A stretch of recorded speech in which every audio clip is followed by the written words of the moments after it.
Friends, మీరు వింటున్న కథానిక ఒడ్డుకు చేర్చిన కెరటం. అప్పుడే విజయవాడ స్టేషన్లో బయలుదేరిన ట్రైన్ నెమ్మదిగా వేగాన్ని పుంజుకుంటోంది. అసలే పరిగెత్తుకు వచ్చి కదులుతున్న రైలు ఎక్కానేమో కాస్త ఆయాసంగా ఉంటే రొప్పుతూ కూర్చున్నాను కాసేపు.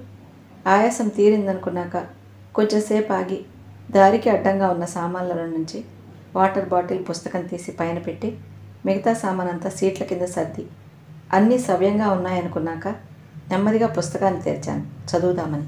పేజీలు తిరగేస్తున్నాను కానీ ఎంతకీ చదువు మీద మనసు లగ్నం చేయలేకపోతున్నాను. కారణం ఎదుటి సీట్లోని వ్యక్తి.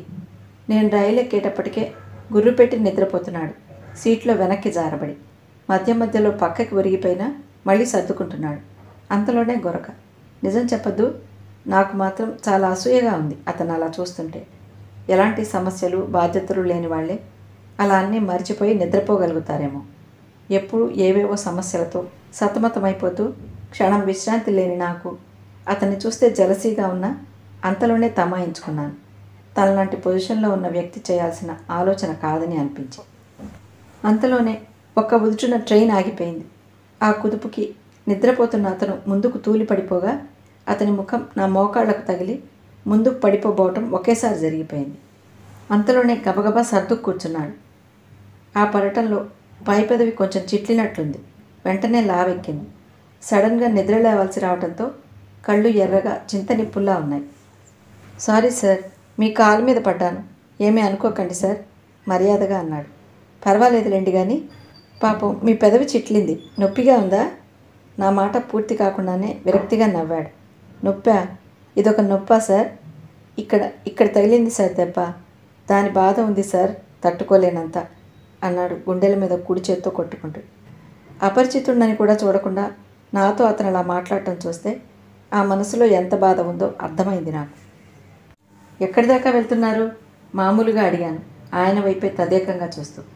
రాజమండ్రి సార్, గోదావరి పుష్కరాలు కదండి. ఈ పండగ కోసం 12 ఏళ్ల నుండి ఎదురు చూస్తాం సార్. కానీ నా కర్మకాలి గోదారమ్మ ఒడికి బదులు పోలీస్ స్టేషన్లో గడపాల్సి వచ్చింది సార్. ఎవరికేం అన్యాయం చేశానో నా బతుకిట్ట ఏడ్చింది సార్. గొంతులో సుడులు తిరుగుతున్న బాధ స్పష్టంగా తెలుస్తూ ఉంటే నా గుండెలెవరో పట్టి పిండినట్లయింది. అతను నిద్రపోతుంటే నాకు వచ్చిన ఆలోచనలకి వాస్తవానికి ఆమడ దూరం. ఏదో చెప్పాలని ఆతృత అతనిలో కనిపిస్తూ ఉంటే ఏం జరిగిందని ఎంతో ఆసక్తిగా అడిగాను.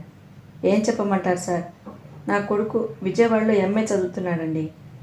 కొడుకంటే ఇలాంటి కొడుకు అనుకున్నారేమో సార్. ముత్యం సార్, ముత్యమే.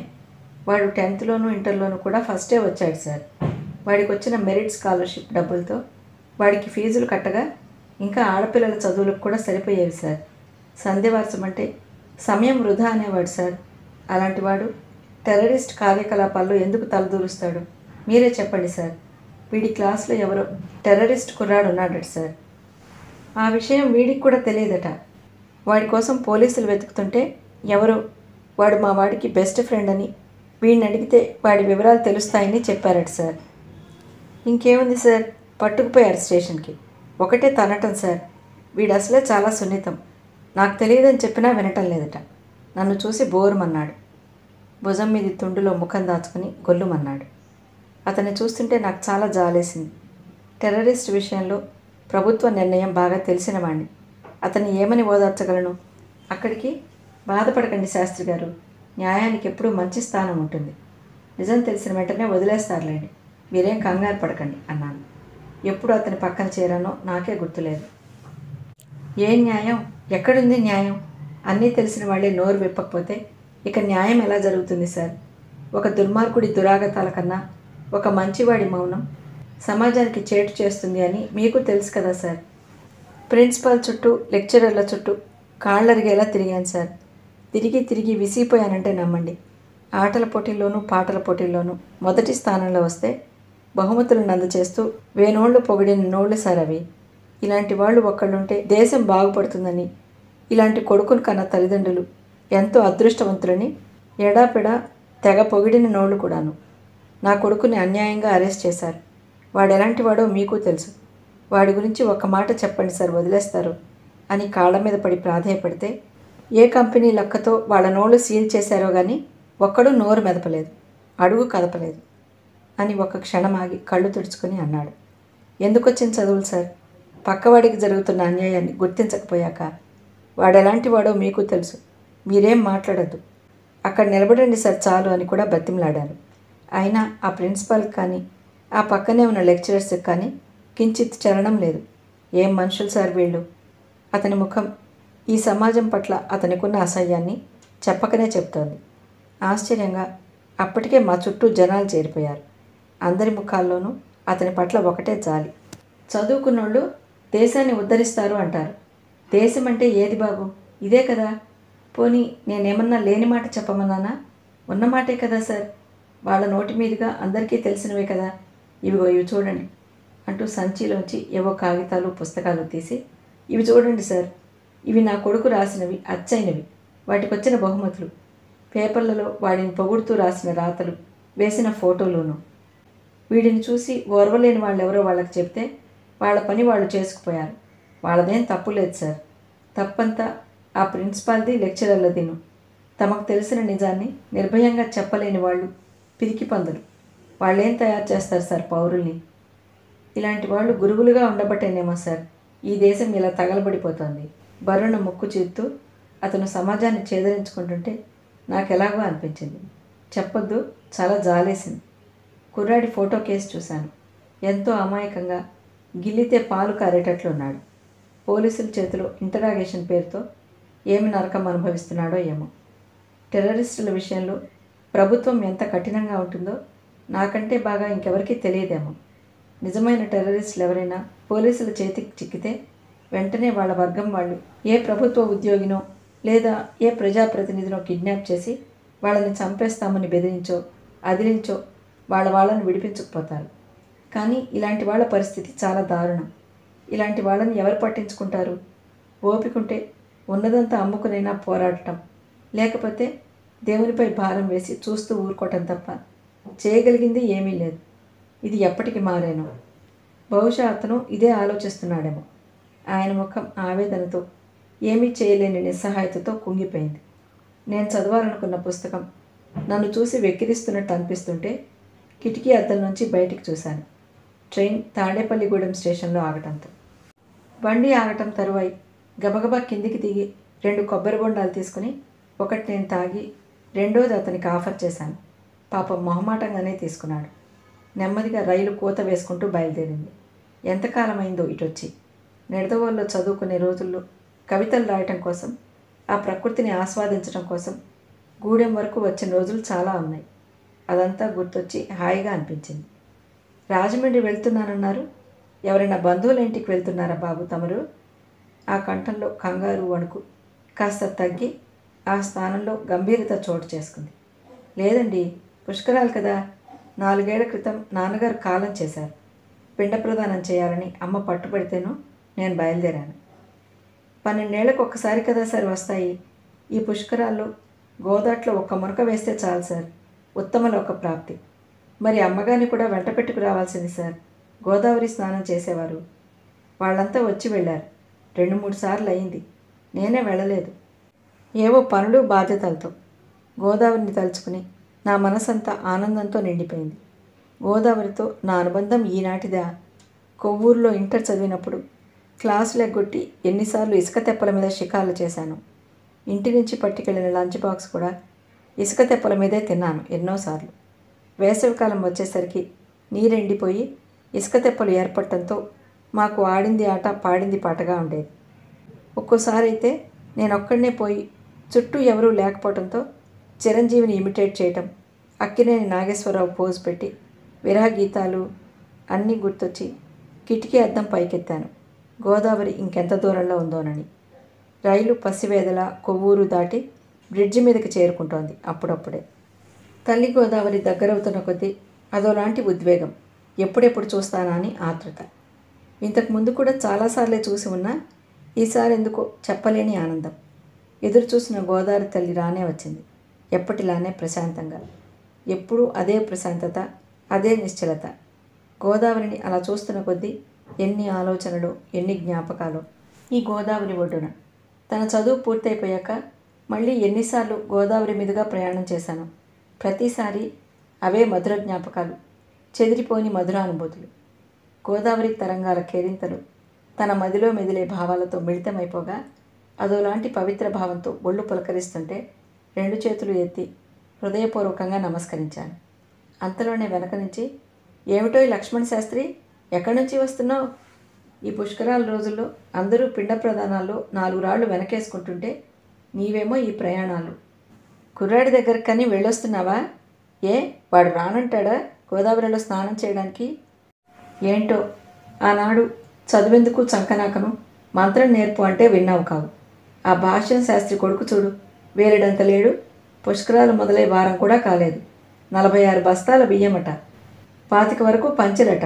అగ్రహారంలో వాడిని గురించి మాట్లాడని వాడు లేడంటే నమ్ము. ఏమిటో ఎవరితో గొంతు కంగుమంటే వెనక్కి తిరిగాను.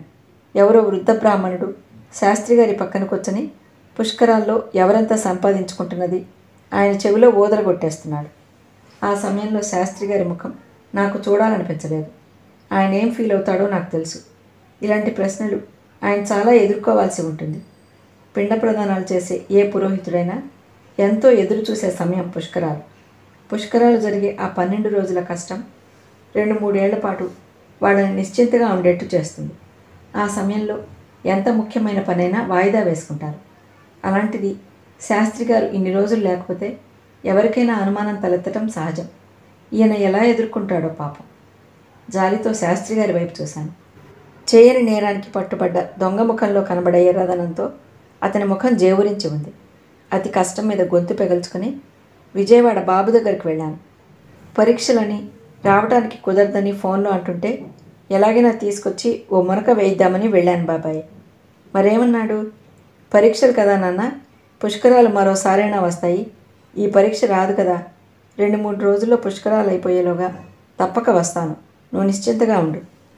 అంతగా కుదరకపోతే ఇక్కడ కూడా ఉంది కదా గంగమ్మ తల్లి, ఇక్కడ చేసేస్తాలే అన్నాడు. ఇక అబద్ధాలు ఆడలేక కాబోలు బోరుమన్నాడు ఒక్కసారిగా. ఇదేమీ అర్థం కాని ఆ ముసలాయన కంగారు పడ్డాడు. తరతరాలుగా పౌరోహిత్యం మీదే పొట్టపోసుకుంటున్న వాళ్ళం. అదీగాక గోదారమ్మ తల్లి గొడుగు చాటున ఏవో 4 అక్షరం ముక్కలు చదువుతూ కాలం గడిపేస్తున్న వాళ్ళం. ఈ పుష్పం, పుష్కరం, మంత్రం, మునకల గురించి మనకి తెలుసు కానీ వాళ్ళకేం అర్థమవుతుంది? సరేలే, బాధపడకు, వాడే వస్తాడులే అని ఆగి మళ్ళీ తనే, ఈ చదువులు, ఈ ఖర్చులు, ఈ గోదావరిని ఎలా ఈడుతున్నావో నాకైతే తెలియదు కానీ ఈ సంవత్సరమైనా పిల్ల పెళ్ళి గట్టెక్కకపోతే ఆ తల్లాబర్జుల శాస్త్రి ఇక ఆగేట్టు లేడు. మొన్న మధ్య కనబడి చెప్పాడు, కుర్రాడికి ఎంత నీ కూతుర్ని చేసుకోవాలని ఉన్నా ఎంతకాలమని తండ్రికి ఎదురు చెప్పకుండా ఉండగలడు ఆ కుర్రాడు మాత్రం. ఏదో పెద్దవాళ్ళం, ముసలి పినుగులం మేముండగా ఆ కార్యం కాస్త అయిందనిపిస్తే మాకు తృప్తి. ఏమంటావు? శాస్త్రి గారు అలాగే తల వంచుకుని కూర్చుని ఉన్నాడు. నాకు గొంతులో ఏదో అడ్డం పడ్డట్టు అయింది. ఈ రోజుల్లో అన్నీ సవ్యంగా ఉన్న వాళ్ళకే ఆడపిల్ల పెళ్లి చేయటం కంటే అంతరిక్షానికి వెళ్ళి రావటం సులభంగా ఉంది. మరి నేను అదే ఆలోచిస్తున్నాను బాబాయ్. అంత డబ్బు నేను ఎక్కడ సమకూర్చగలను? నీకు మాత్రం తెలియందే ఉంది. మళ్ళీ వచ్చే పుష్కరాలకైనా చేయగలిగితే నయమే. అలా ఎందుకు అనుకుంటావు? అన్నింటికీ ఆ భగవంతుడే ఉన్నాడు. సరేలే, వెంటనే రేవుకొచ్చేస్తావుగా, స్టేషన్ వచ్చేస్తున్నట్టుంది. నా సామాన్ అక్కడుంది. బాత్రూమ్ కని వస్తే నువ్వు కనబడ్డావు. వస్తాను. ఇసుక వేస్తే రాలనంత జనం. బండి ఆగిందో లేదో అంతా కోలాహలం. ఎక్కేవాళ్ళు, దిగేవాళ్ళు. ప్యాసింజర్ అని లేదు, ఎక్స్ప్రెస్ అని లేదు. ఏ బండి చూసినా జనంతో ఒకటే కిటకిట. స్టేషన్ అంతా అదోలాంటి సందడి వాతావరణం నెలకొని ఉంది.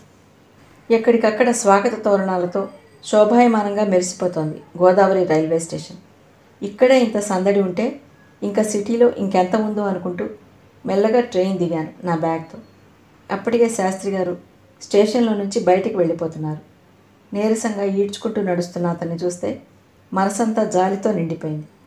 నువ్వెవరో తెలియకపోయినా నీతో అన్ని బాధలు చెప్పుకున్నాడు కదా పెద్ద ఆయన. ఓదార్పుగా ఒక్క మాటన్నా అతనితో చెప్పలేని వాడివి ఇప్పుడు అతన్ని చూసి జాలి పడుతున్నావు. ఏమి ప్రయోజనం ఉంది నీ జాలికి? నా మనసు నన్ను ఎదురు తిరిగి ప్రశ్నించినట్లయి ఉలిక్కిపడ్డాను. అవును, నిజమే. జాలి, సానుభూతి అనేవి ఎదుటి మనిషికి ఏమాత్రం ఉపయోగపడవు సరికదా, అతన్ని మరింత ఆత్మన్యూనతా భావానికి గురిచేస్తాయి. చేతనైతే చేయగలిగినంత సాయం చేయటం, లేదంటే మెదలకుండా కూర్చోవటం. అంతేకాని చిత్రం ఏమిటంటే తెలిసి కూడా ఎదుటివాడిని చూసి జాలి పడతాం. అదే పరిస్థితిలో మనముంటే మనము వాళ్ళ నుండి సానుభూతినే కోరుకుంటాం. ఏమిటో జీవితం. స్టేషన్ బయటకు వచ్చి ఆటో మాట్లాడుకుని పుష్కరాల రేవుకొచ్చాను. జాంపేట దగ్గరే ఆటో ఆపేశాడు.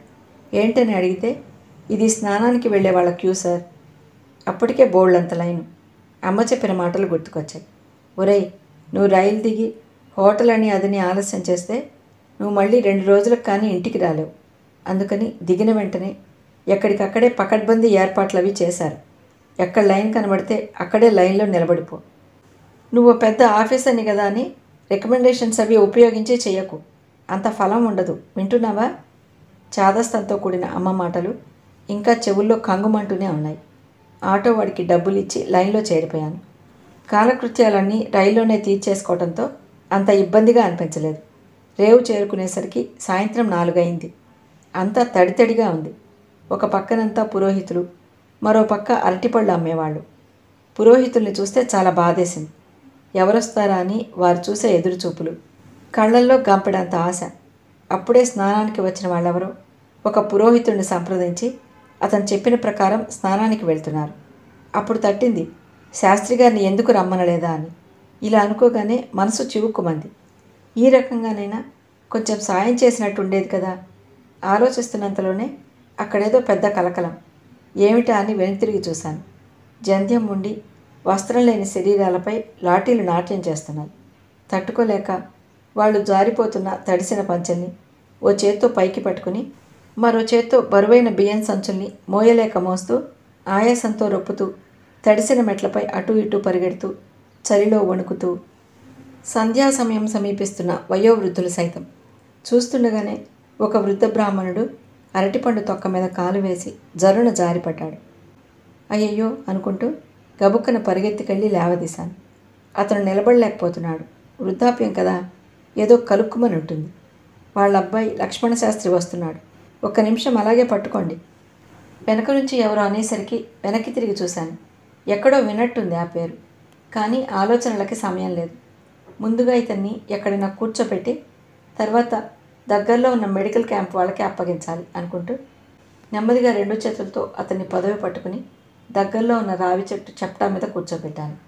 బక్క చిక్కిన పొట్ట, మసిబారినట్టున్న జంధ్యం, మురికి పట్టి రంగు మారిపోయిన పంచ. అతను ఎంత దీనావస్థలో ఉన్నాడో చెప్పకనే చెబుతుంది అతని వాలకం. బాధ భరించలేక కాబోదు. అతను పెడుతున్న రోదన చాలా హృదయ విదారకంగా ఉంది. అయినా ఎవరి పనుల్లో వారుండి ఎవరూ పట్టించుకోవట్లేదు. పోలీసులు ఈ వయోవృద్ధుల మీద ఎందుకు లాఠీచార్జీ చేయాల్సి వచ్చిందో విన్న తర్వాత నాకు ఈ వ్యవస్థ మీద చాలా అసహ్యం వేసింది. ఎంతెంత జీతాలు చెల్లించినప్పటికీ ఈ పోలీసు ఉద్యోగాలు లంచం తీసుకునే ముష్టి బుద్ధి మాత్రం పోవటం లేదు. రాజ్యాంగాన్ని తిరగరాసినా అది పోతుందో లేదో అనుమానమే. పిడికెడు బియ్యం కోసం అరిచి అరిచి ఆయువు తగ్గించుకుంటూ ఇంకో ఆత్మ విడుదల కోసం వీళ్ళు పాటలు పడుతుంటే అందులో వాటా కావాలట పోలీసులకి. ఇవ్వనన్నందుకు వాళ్ళపై దౌర్జన్యం. ఎంత అన్యాయం! చివరికి పోలీసులదే పైచేయి అయినట్టుంది. పురోహితులందరినీ ఒక మూలకి నెట్టేశారు. రాకుండా ఉన్నా బాగుండేది, ఇలాంటివి చూడక్కర్లేకపోయేది. కానీ అమ్మ ఊరుకుందా? ఎక్కడ నిద్రపోనిచ్చింది? ఒకటే నస. నిజానికి ప్రతి ఏడు నాన్నగారికి తద్దినం చేయాలి కాబట్టి చేస్తాను. కానీ నాకు ఈ పిండ ప్రదానాలు అవి పెద్ద ఇష్టం ఉండదు ఎందుకో. ఇప్పుడు చేయలేకపోతే మళ్ళీ పుష్కరాలు వచ్చేదాకా అమ్మ సాధిస్తూనే ఉంటుంది. అందుకనే మరికొంత బయలుదేరానేమో. ఆ ముసలాయన కాస్తంత ఉపశమనంగా ఉన్నట్టు అనిపించి అతన్ని అడిగి అతనితోనే కార్యక్రమం అయిందనిపించి చేతిలో 1000 రూపాయలు ఉంచాను. అతని కళ్ళల్లో బోలెడంత ఆశ్చర్యం. అక్కడికి అనుమానం తీరక ఇంత డబ్బా అన్నాడు. పర్వాలేదు ఉంచుకోండి అన్నాను. సంబరపడిపోయాడు. నాన్నగారి ఆత్మకి నా కార్యంతో విముక్తి కలిగించాలనే ఆనందం కంటే ఎదురుగా ఉన్న ముసలాయన కళ్ళల్లోని తృప్తి నాకెక్కువ ఆనందాన్ని ఇచ్చింది. అతని కష్టాలను కూకటి వేళ్లతో నేను పెకలించలేకపోవచ్చు. కానీ అతని నిరంతర జీవన పోరాటంలో ఒక్క క్షణం ఆనందం, అది ఏ వర్ణనకి సరిపోతుంది?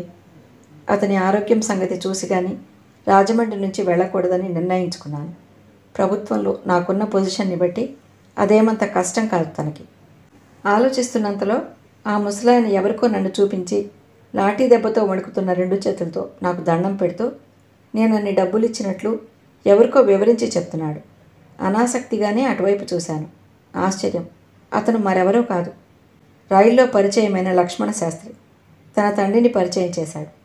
నా గుండె మరింత బరువెక్కింది. అసలే బాధల్లో ఉన్న లక్ష్మణ శాస్త్రికి ఈ పెద్దాయనికి తగిలిన గాయం మరో పెద్ద దెబ్బ. ఇంతలో కోరుకోగలడా ఈ లక్ష్మణ శాస్త్రి? ఒక పక్క పోలీసుల ఆధీనంలో అందివచ్చిన కొడుకు, మరో పక్క అనుకోని గాయంతో అలమటిస్తూనే శరీరం సహకరించకున్న కొడుకు సుఖం కోసం, ఆత్మల విముక్తి కొరకు వచ్చేవాళ్ళ కోసం ఆశగా తండ్రి. ఈ కష్టాల నుండి అతన్ని ఎవరు విడిపించగలరో? నువ్వు చేయలేవా నీకున్న అధికారంతో? మనసు ఎదురు తిరిగి నిలదీసినట్లయింది. అవును, నేను చేయగలను. ఆ జిల్లాకి కలెక్టర్గా నాకున్న అధికారంతో నాకది సాధ్యమే. ఇది ఇంతవరకు ఎందుకు తట్టలేదోనని మనసులోనే అనుకుంటూ తేలికైన హృదయంతో పుష్కరాల రేవు దాటాను.